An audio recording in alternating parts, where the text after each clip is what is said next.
Hey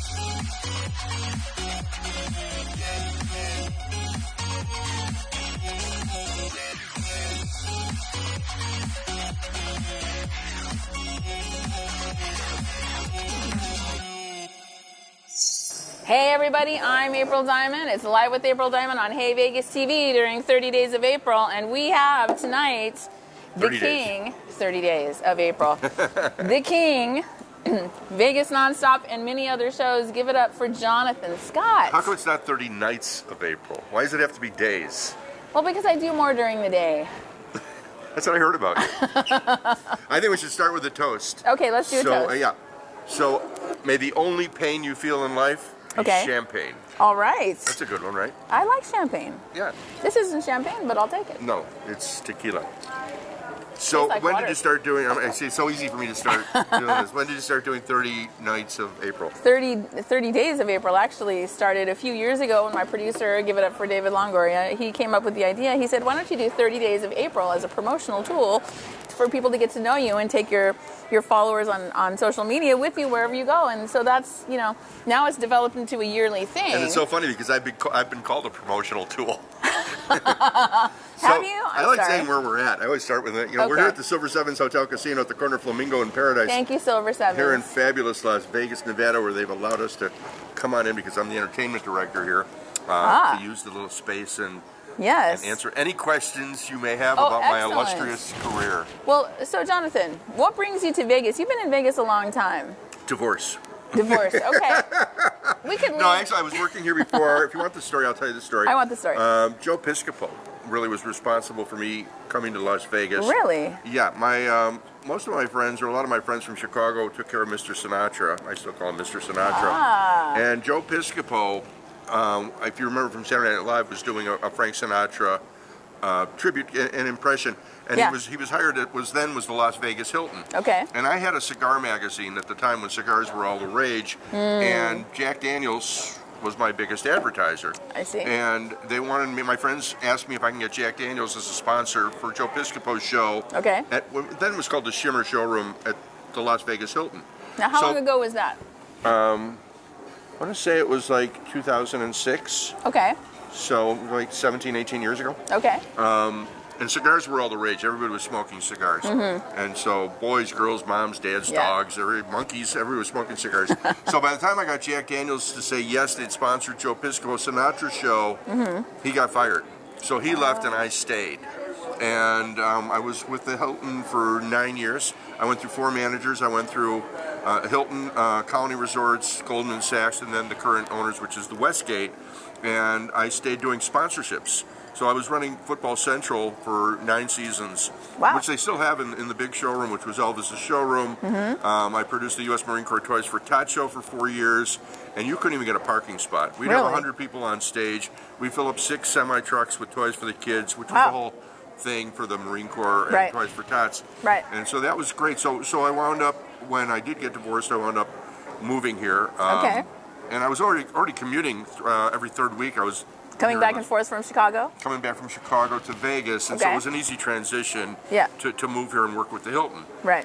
So I brought a lot of shows in. I brought in Raiding the Rock Vault.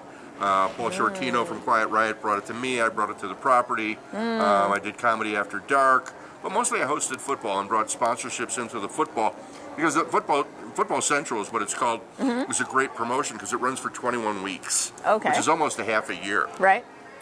So I did that, and in 2016, I was inducted into the Nevada Broadcasters Hall of Fame. Congratulations. I would say, for saying silly stuff on the radio. Go Nevada Broadcasters. Yeah, Nevada Broadcast Association. Never really been off the air. For 40 years, I've never been off the air. Wow. Even during the pandemic, which I like talking about because it was a pivotal shift for me in my career. I still read the newspaper every day. Yeah. My father always said, stay informed. So the newspaper's online now. Do you watch it on your phone? No, I still like the tactile. Do you? I still like the paper. You get the actual paper? Yeah, I do my business and, have my coffee and my Constitutional. I read the paper every day. In Chicago, I would read both, the Chicago Tribune and the Chicago Sun-Times. Yeah. And so I saw, reading the newspaper when the pandemic hit in 2020, what happened was, it was right around St. Patrick's Day that everything shut down in 2020. Sure. And I was going my walk. I lived at Las Vegas Country Club. I saw a fork in the road. like 2 days in a row, I saw this fork. I took a picture of the fork in the road. The actual fork. Yeah, and in the newspaper, I saw that 30% of Clark County, which is the 5th largest school district in the United States, 30% didn't have Wi-Fi. So I had an epiphany. It was who's teaching the teachers. Okay. How can you expect teachers who have been in front of a live classroom to communicate on a 15-inch computer screen? Right. So I reached out to the Clark County Education Association, the CCEA, which is the teachers union for Clark County, 5th largest school district in the United States. 18,000 teachers, 300,000 students. Wow, that's a lot. And I said I had this epiphany, and you know how painful those could be. Yeah. Who's teaching the teachers Right. how to communicate? And my whole concept was pairing entertainers with educators. Okay. For instance, I would have a magician, Matt King, with a science teacher. I talk about how science and magic kind of go together. So that's your show, On Air Education. That was correct? On Air Education. So we wound up doing 30 half hours of On Air Education. I was on that show. Were you? Yeah. I was on Air I Education. don't remember. There's a segment of Yeah, me you on were there on it. with What was it? the choir director from one of the high schools. And I forget his name. I'm sorry. And I forgot you were on it. So Yeah. But that's But a great that's it. show. That was a great show. So anyway, yeah, continue. so we did 30 half hours of that during the pandemic. So I've never really been off the air. But Wow. you know, I was on the radio before that, Yeah. and then it got down to where we could have only one guest, and then it was no guests, and it was like you could do it from home. And I was like, I'm not doing it from home because a lot of what I do is playing off of you. The dynamic, Yeah, being in person, sure. Yeah, you know, you'll feed me something and then I'll go into a story like I'm doing right now. Right. And it'll trigger a memory like I didn't remember that you were on Our Education. But I remember now. I don't remember who the other guests were. Yeah. But that was the basic concept. Is we get entertainers to talk about how to engage your audience because who knows better about engaging an audience than an entertainer? Correct. That's what you do. Yeah. You reach out, you go through the audience, whatever tool that you use. For me, it's usually comedy. Yeah. You know, if you can get them laughing, you can get your kind of sneak your message across. Of course. Yeah. So I did that, and then what happened here? The reason how I wound up here is one of the my colleague that worked at the Hilton was up in Reno. And he had applied for the job as general manager of Silver Sevens, called me up and said, if I get the job, do you want to book the entertainment? Oh. And I said, sure. So I had to get, even though I've been doing this for 40 years, I had to get a license here in Clark County as a promoter and also in the state of Nevada. I mean, you can't have a felony and work in a casino. So you have to get vetted out and find out. But I mean, I already knew everybody in town. You got any felonies? No felonies? No felonies. Okay, All I've got is a parking ticket. Okay, well, that's not a felony. And I'm about to get my TSA licensing so I could just go through the airport. That's nice. Yeah, you can't have a felony and get that either. Oh, You can't get TSA certified. Good to know. I know. In case you kids clean. out there want to, if you have a felony, you're not getting TSA approved. So, and can I interrupt and ask about Vegas Nonstop, that particular show? Tell me about Vegas Nonstop, and where can people watch that? Do you still do Vegas Nonstop? Yeah, Vegas Nonstop now is on NBC. Okay. Channel 3 Las Vegas, and we do we're the only live local entertainment show on NBC here in Las Vegas. Oh, really? Yeah, we're on the 3:30 news on Fridays. Okay. Which talks about the entertainers that we have here at Silver Sevens. Okay. Which leads me into plugging shamelessly about our entertainment here every Friday and Saturday.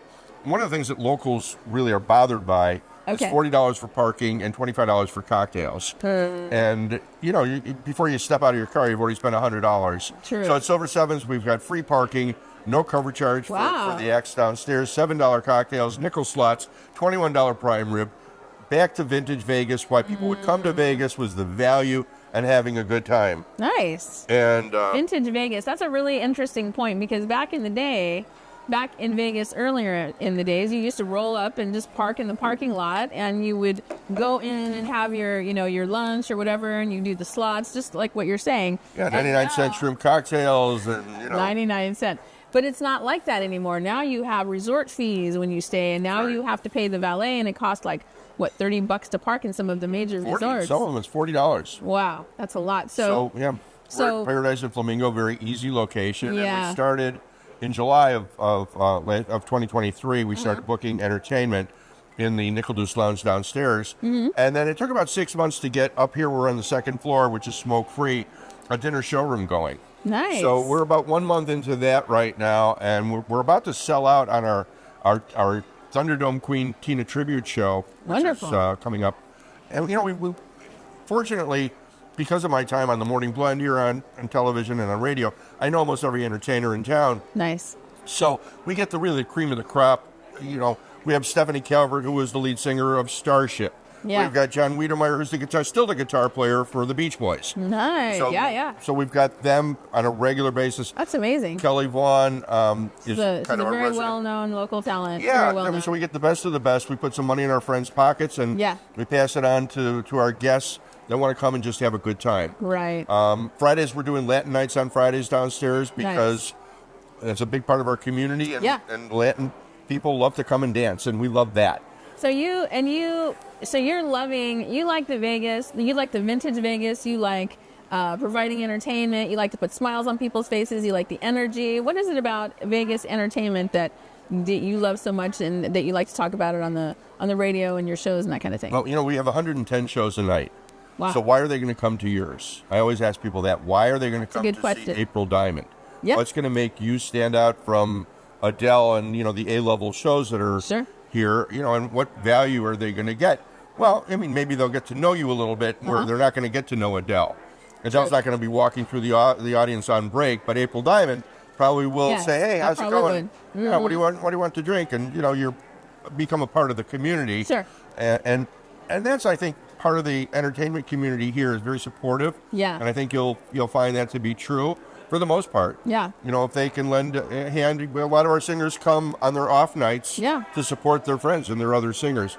Like with the rock and roll duets we have, and we call it that because we invite people to come up and do a couple of songs. Bucky Hurd from the Righteous Brothers, he stops in. John Wiedemeyer, I mentioned, you know, one night we had a group called the Hot Mops, which is John Wiedemeyer from the Beach Boys.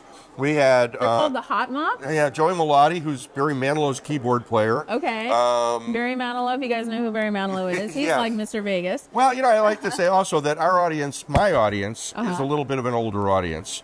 You know, we're 45 plus. We know our audience. We know they love Sinatra. We know they love Great American Songbook. So we give them that. Yeah. You know, Tina Turner, we give them that. We give them the... That's and interesting. Kelly Vaughn does... so... super, you know, female superstars. I heard her saying she's amazing. So what would you say to the younger generation of Vegas who, you know, they come from different parts of the country or over the world and they, you know, land at, you know, some of the bigger resorts and that type of thing. What would you say to bring them in to get to know, you know, the vintage Vegas, as you call it? Well, the interesting thing, April, is that we find that a lot of the students from UNLV and even University of Las Vegas and LVA, Las Vegas Academy. Yeah.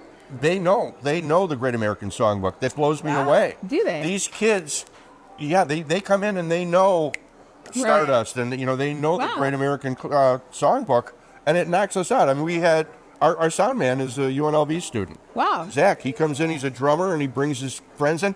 I mean, we've got $2 beers here. So the college kids are going to come. That's more of a college crowd. Yeah, they're going to come in and have a good time. Yeah. So it's amazing to me that they know that material. Not all of them, you know. Yeah. You know, but we're not the club scene. We're not playing the banging hip hop kind of music. But that is vintage Vegas when you're talking about doing these dinner shows and you're putting these shows together with this club. And there's other clubs too that are more of the vintage Vegas too. What are some of the other resorts that are not so... Well, we don't like to talk about it. We don't like to talk about it. We want them to come to Silver Sevens. We don't want them to go any other hotel. But you'll find that there is kind of a resurgence of that. Yeah. Dressing up for dinner and going to a show, and I think there is. You know, treating a lady like a lady, and thank you. You know, and like I said, champagne is back, and you know, having a good night out and dinner and a show without breaking the bank. Right. You know, we've got great player promotions here as well. Yeah. We did one where, again, it's the Silver Sevens. We had a promotion last month where and this blew us away. Playing blackjack, if you cut 2 sevens and you drew another 7, you won $77,777, and a lady did it. Oh, really? She hit the 3 sevens for 21 and walked out of here with $77,777. So, you know, we do our podcast every Friday, 2 in the afternoon, live from the stage, from the Nickel Deuce Lounge. We have our dinner shows. Yeah. We have our $21 prime rib special. Yeah. So it is a kind of a throwback to vintage Vegas where we want people just to come and have a good time. Yeah. And we are on NBC. We do the podcast. The podcast is nominated for a Silver State Award as the best podcast in Las Vegas. And what podcast is that? Vegas Nonstop. Vegas Nonstop. Vegas Nonstop.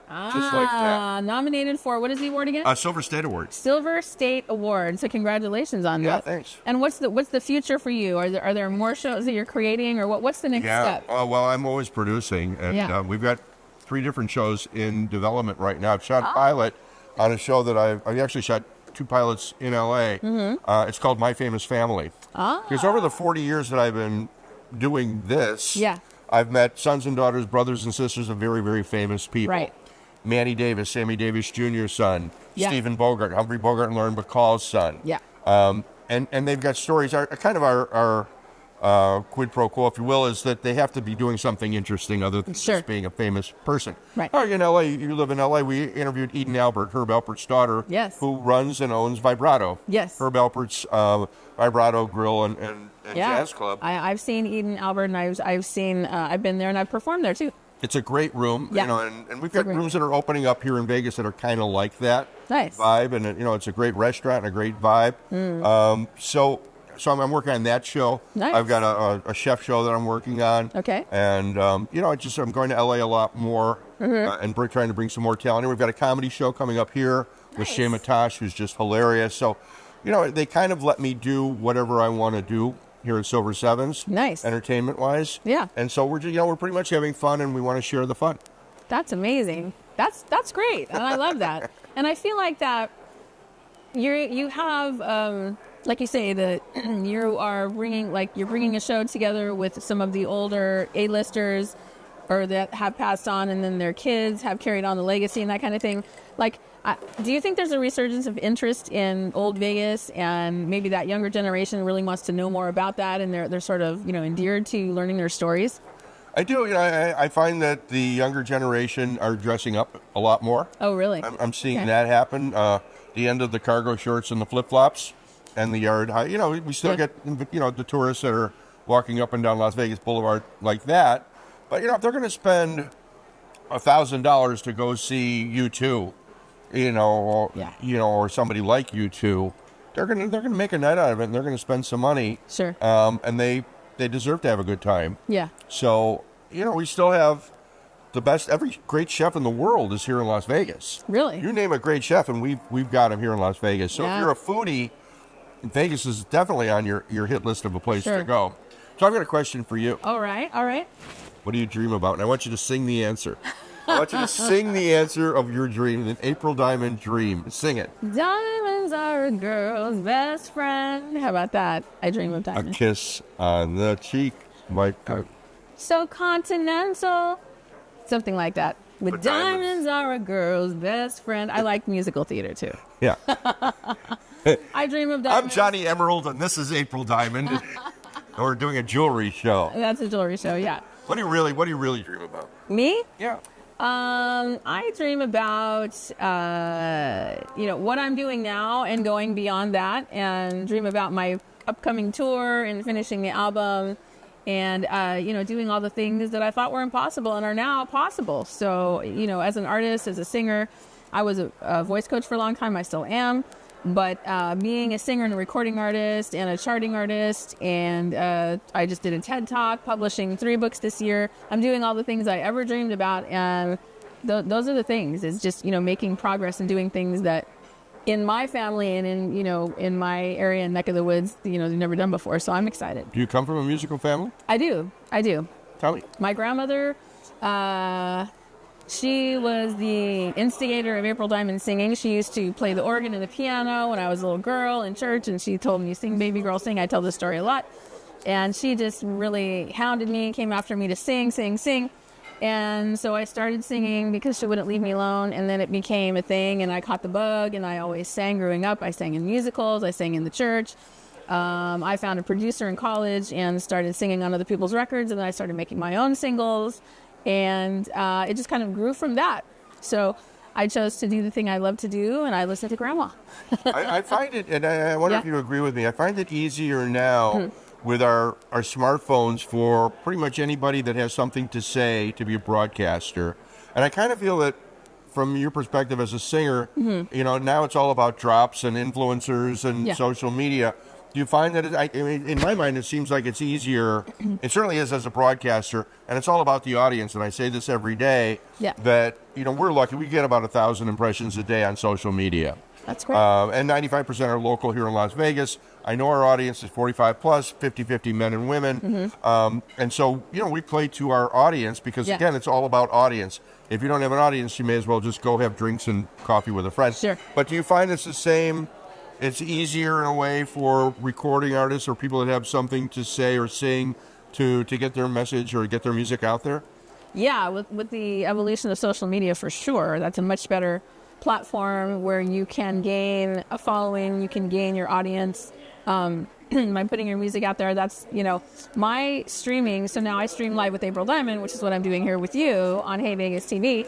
And I do that on my social media too. And that evolved out of the pandemic because I couldn't go perform or do any of those things. So I started talking to my friends on social media and it grew from there. So now I get, thousands of views every time I go live. And more people, listening to the music and building an audience and building a follower family and a connection. I think the one unique thing about social media is that you can build a connection with people. You can actually get to know individuals because when you go, me particularly, I go live and I like to see the live feed of people talking to me and saying hello and letting me know where they're from and, hey, April, I like your music, that kind of thing. So see, that's where we're different. I don't really care. It's a cool thing. No, I'm just kidding. I yes, he does. He's just like being bad. But that's kind of the new, that's the, like you said, April Diamond's walking through a crowd and she'll be shaking your hand saying hello, whereas Adele's going to be rushed out the back door or something. But yeah. But it's still important to for your live dates, right? Yeah, for sure. They kind of feed each other? Yes, I think so. Yeah, absolutely. So when people know I'm performing, they're ready to go. They want to watch the live stream, or if they're in town, they're going to come and watch it. And yeah, it's great. Yeah. Okay, how do you want to wrap this up? Well, so Jonathan, tell them where they can watch you, where they can find you. You are on NBC. I think you're on I'm on NBC. Any of the social media platforms, Vegas Nonstop. I think we're on Hey Vegas as well. I think Richard has found a little niche for Hey Vegas, for Vegas Nonstop to be on there. Okay. But really, website, vegasnonstop.com, or you can go to silver7scasino.com. We're on Instagram, we're on YouTube. You can either Google my name, Jonathan Scott, JONATHAN SCOTT, or you can send me an email at news1lasvegas@gmail.com. That's news, the number one, not spelled out, news1lasvegas@gmail.com. Right. If you got ideas for a show, or if you want to drop by Silver Sevens, I'm here every Friday and Saturday night from 8:30 till I feel like I got to go. All right. We'll give it up for Mr. Vegas. Thank you, Jonathan. That was great. Thank you. You know a lot of stuff, and it's really fun to talk to you. Because he's used to interviewing other people, but tonight... Do you have a sign-off? Got to interview. Do you have a sign-off? This is... no, I don't. Let's create one. one. Mine is eat well and party hard, my friends. All right. Sounds good to me. Thanks, everybody. Yeah.